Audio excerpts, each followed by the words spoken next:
नमस्कार, आप देख रहे हैं सिटी पोस्ट। मैं हूं अभिषेक मिश्रा। आरजेडी में बड़ी टूट की खबरें लगातार आती रही हैं, लेकिन बिहार की सियासत की गर्माहट बढ़ गई, या फिर कह सकते हैं कि बिहार की सियासत में हलचल तेज हो गई अचानक इस वजह से, क्योंकि ये खबर आई, ये कयास सामने आए कि न सिर्फ आरजेडी में बड़ी टूट होने वाली है, बल्कि जो टूटने वाले हैं उस लिस्ट में तेजस्वी और लालू के खासम खास लोगों का भी नाम है। खासकर आलोक मेहता, भोला यादव और अब्दुल बारी सिद्दीकी जैसे नाम हैं जिनको आरजेडी छोड़ने को लेकर कयास हैं। तो हम समझने की कोशिश करेंगे कि क्या वाकई इतना बड़ा झटका आरजेडी को लगने वाला है विधानसभा चुनाव से पहले। हमारे साथ हमारे editor in chief Shrikant Pratyush हैं। सर, टूट की खबरें लगातार आती रही हैं, लेकिन ये 3 नाम जिसकी वजह से जाहिर है तेजस्वी यादव बहुत सहम गए होंगे और एक इमरजेंसी मीटिंग भी आज हुई है। देखिए, आरजेडी में टूट हुई है, 5 एमएलसी भागे हैं, सच है, और आधे दर्जन विधायक जेडीयू के संपर्क में है, ये भी सच है। लेकिन आरजेडी के नेताओं का ये भी दावा है कि जेडीयू के भी 1 दर्जन से ज्यादा विधायक आरजेडी के संपर्क में है। देखिए, हो सकता है, दोनों बातें सच हो सकती हैं, क्योंकि पिछला जो विधानसभा चुनाव था उसमें जेडीयू आरजेडी ने 7 चुनाव लड़ा था। जेडीयू के कई ऐसे विधायक थे जो आरजेडी के साथ अलायंस होने की वजह से चुनाव जीते थे। आरजेडी के भी कई ऐसे विधायक हैं जो नीतीश कुमार की पार्टी के साथ अलायंस था, उस वजह से जीते थे। दोनों का भविष्य खतरे में दिख रहा है। वो सोच रहे हैं कि अब तो अलायंस टूट गया, तो अपनी जीत सुनिश्चित करने के लिए भागदौड़ मचेगी, सच्चाई है। लेकिन जो खबर आ रही है कि लालू यादव के हनुमान भोला यादव छोड़ देंगे, इसमें दम मुझे नहीं दिखता है। मैंने सुबह भी कहा था कि ये कयास है, अटकलें हैं। भोला यादव लालू यादव को नहीं छोड़ सकते। दूसरी खबर है कि अब्दुल बारी सिद्दीकी खुश नहीं है। पार्टी का जो काम करने का तरीका है वो खुश नहीं है। प्रदेश अध्यक्ष से भी नाराज हैं और तेजस्वी से भी बहुत संतुष्ट नहीं है। लेकिन वो पार्टी छोड़ देंगे इसकी संभावना भी मुझे बहुत कम दिखती है, क्योंकि वो ऐसे नेता हैं जो अब मुझे नहीं लगता है कि आखिरी समय में वो पार्टी छोड़ने वाले हैं। वो सिद्धांतवादी नेता हैं, लाभ और घाटे का ज़्यादा हिसाब नहीं रखते हैं।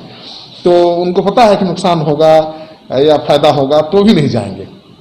तो उनको तेजस्वी यादव ने बुलाया था। जो खबर चली कि अब्दुल बारी सिद्दीकी जा सकते हैं, खबर फैलाई गई है कि जेडीयू 3 एमएलसी बना रहा है और वो आरजेडी के 3 नेता हैं, आलोक मेहता, भोला यादव और अब्दुल बारी सिद्दीकी। मुझे नहीं लगता है इस खबर में दम है, ये केवल अटकल है और अफवाह है, क्योंकि अब्दुल बारी सिद्दीकी नहीं छोड़ेंगे। वो बहुत ही सिद्धांतवादी नेता है। वो भले चुनाव न लड़े, भले मंत्री न बने, सरकार उनकी न बने, वो जानते हुए भी कि हम कमजोर हैं, नहीं छोड़ेंगे। भोला यादव छोड़ ही नहीं सकते लालू को, वो परिवार के अंग हैं। और तीसरा नाम आ रहा है अब्दुल बारी सिद्दीकी, भोला यादव और आलोक मेहता को जो रोल मिलना चाहिए था आरजेडी में मिला नहीं है। लेकिन फिर भी वो तेजस्वी के खासम खास हैं, राइट हैंड की तरह काम करते हैं, उनकी सारी योजनाओं की तैयारी वही करते हैं। तो उनके बारे में कंफर्मेशन नहीं है मेरे पास। वो क्या करेंगे क्या नहीं करेंगे उनका कोई बयान भी नहीं आया है। तो अब्दुल बारी सिद्दीकी के घर भी मैं गया था। वो चले गए थे लालू जी के घर पर, राबड़ी देवी के घर पर तेजस्वी यादव से मिलने। तो मुझे लगता है कि खबर चलने के बाद तेजस्वी यादव ने बुलाया सबको, बात भी किया है। और खबर ये है कि भोला यादव कम से कम और अब्दुल बारी सिद्दीकी तो नहीं छोड़ रहे हैं। हाँ, कुछ लोग छोड़ेंगे जो पहले से पता है, जैसे महेश्वर यादव छोड़ देंगे, मुजफ्फरपुर जिले से जो विधायक हैं वो छोड़ देंगे, फराज फातमी छोड़ देंगे, विजेंद्र यादव जो पूर्व विधायक है आरजेडी के वो छोड़ देंगे। तो इस तरह से 4-5 नाम हैं जो छोड़ सकते हैं, तय है कि छोड़ेंगे। तो आधा दर्जन विधायक छोड़ सकते हैं आरजेडी के, लेकिन जेडीयू के कौन विधायक छोड़ेगा, आरजेडी में जाएगा, ये अभी तय नहीं है। क्योंकि देखिए, विधायक तभी छोड़ेंगे जब माहौल अनुकूल दिखेगा, उनको लगेगा कि इस पार्टी में जाने से फायदा होगा, इसमें रहने से नुकसान होगा, तभी छोड़ेंगे ना। तो अभी निश्चित रूप से ऐसी तस्वीर नहीं बनी है कि ये कहा जाए कि महागठबंधन में जाने से नुकसान है या एनडीए में रहने से बहुत फायदा है। कांटे की टक्कर है इस चुनाव में, अभी तक तो यही दिख रहा है। और मैंने पहले भी कहा सुबह में भी कि चाहे अब्दुल बारी सिद्दीकी हो, भोला यादव हो, आलोक मेहता हो, कोई छोड़ दे आरजेडी, तो आरजेडी के वोट बैंक पर कोई असर नहीं पड़ेगा, उल्टे इनको नुकसान होगा। क्योंकि लालू यादव के तो हनुमान कहे जाते हैं, भोला यादव कैसे छोड़ सकते हैं? उनको लालू यादव ने ही स्थापित किया है, उनको एमएलसी भी बनाया, उनको चुनाव भी जिताया। अब्दुल बारी सिद्दीकी का ये स्वभाव ही नहीं है, दल बदल से बहुत दूर रहने वाले नेता हैं। वो भले राजनीति छोड़ दें लेकिन वो पार्टी नहीं छोड़ेंगे। मुझे बहुत महत्वाकांक्षी नहीं है। महत्वाकांक्षी नहीं है, उनको महत्वपूर्ण भूमिका मिली भी नहीं। बहुत महत्वपूर्ण नेता है, लेकिन सरकार जब थी नीतीश कुमार की आरजेडी की, तब भी बहुत खराब महकमा मिला था, वित्त विभाग, जिसमें कोई उनका रोल ही नहीं था।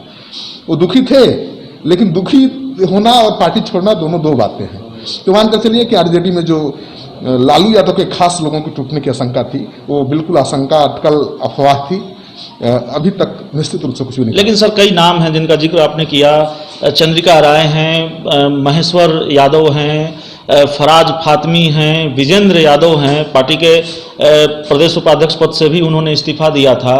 उनका आरजेडी से जाना तय है, आरजेडी छोड़ना तय है। लेकिन और कौन से लोग हो सकते हैं, या फिर क्या वाकई बड़ी संख्या में आरजेडी के अंदर खाने ऐसे नेता कार्यकर्ता मौजूद हैं? अगर ये 3 लोग पार्टी नहीं छोड़ रहे हैं, तब भी क्या ढेरों ऐसे नेता और विधायक वाकई हैं आरजेडी में जो तेजस्वी यादव या फिर जगदानंद सिंह से नाराज हैं और पार्टी छोड़ने जा रहे हैं? दावे दोनों तरफ से किए जा रहे हैं, लेकिन किसी से नाराजगी की वजह से पार्टी कोई नहीं छोड़ेगा।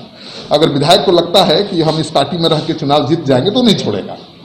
वो तभी छोड़ेगा जब उसको लगता है कि पार्टी में रह के जीत नहीं सकते हैं, दूसरे खेमे में जाएंगे तभी जीत होगी। समझ रहे हैं? तो मुझे लगता है कि जेडीयू और आरजेडी का जो अलायंस था, उसकी वजह से जो लोग जीते थे वो जरूर छोड़ देंगे, वो जरूर छोड़ देंगे, और वो अनुकूल गठबंधन की तलाश में हैं। लेकिन नीतीश कुमार को कितनी सीटें बीजेपी देती है या बीजेपी से ले पाते हैं, समझौता हो पाता है कितनी सीटों पर, क्योंकि 17 विधायक तो पहले से उनके हैं। तो जितनी सीटें मिलेंगी उतने ही विधायक लाएंगे ना तोड़कर, उनको भी तो सीट देना पड़ेगा, लड़ाना पड़ेगा। तो ये तस्वीर थोड़ा साफ होगी, कुछ समय लगेगा। जब तक सीटों का पूरा अलायंस ना हो जाए, तालमेल ना हो जाए, सीटों की संख्या तय न हो जाए, ये टूट भी नहीं होगी। पक रही है खिचड़ी, लेकिन वो बाहर तभी आएगी तस्वीर जब पूरी तरह से खिचड़ी पक जाएगी, यानी पता चल जाएगा कि जेडीयू कितने सीटों पर लड़ रही है और बीजेपी कितने सीटों पर लड़ रही है। एक आखिरी सवाल है सर, तोड़फोड़ दोनों दलों में होनी है। जेडीयू के भी कई लोग आरजेडी में शामिल हुए हैं और चुनाव के वक्त हर दल में सेंधमारी होती है।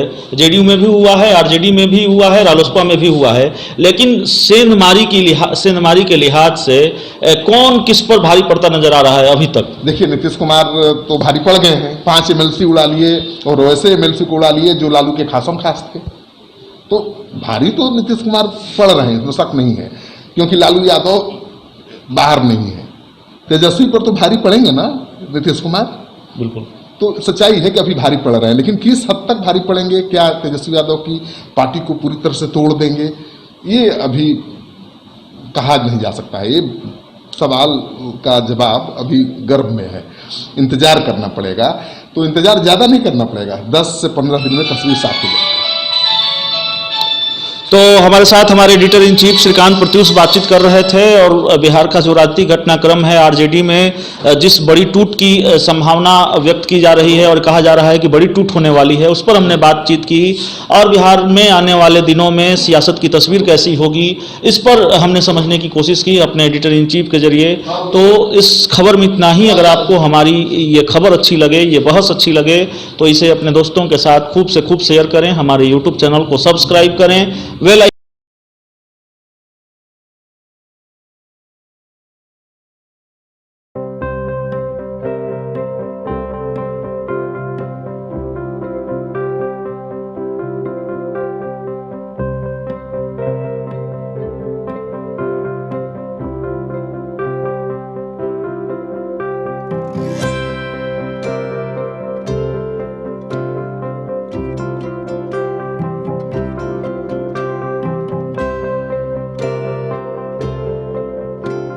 एक जिंदगी बचाने वाले को हीरो कहते हैं और 1000 जिंदगी बचाने वाले को health care worker. Our heart never hardens, our temper never tires. Our touch never hurts. We value what we do. We at Paras work for cause, not for applause. Lockdown के समय, lockdown के बाद हम हैं आपके साथ।